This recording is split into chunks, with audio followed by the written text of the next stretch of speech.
नाराज पति पत्नी। एक पति पत्नी आपस में नाराज चल रहे थे।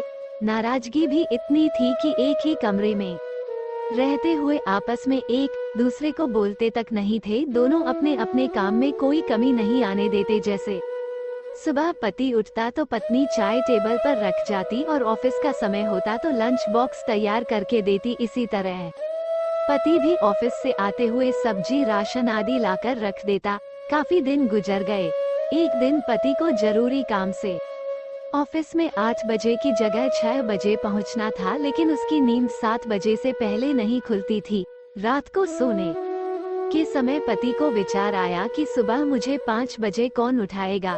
पति के दिमाग में एक उपाय आया और वह एक पर्ची अपनी पत्नी के नाम लिखने लगा। देखो मीना, मुझे सुबह ऑफिस जल्दी जाना है, इसलिए मुझे 5 बजे जगा देना। इस तरह पर्ची लिखकर वो पत्नी के बेड पर रख आया और बेफिक्र होकर सो गया। पत्नी पर्ची उठाकर पढ़ी और कुछ सोचा और वह भी सो गई। सुबह पति की नींद खुली तो उसने उठकर घड़ी की तरफ देखा। घड़ी में 7 बज रहे थे। फिर उसकी निगाह तकिए पर गई तो वहाँ एक पर्ची रखी थी। उस पर लिखा था, जी उठ जाओ, सुबह के 5 बज गए है।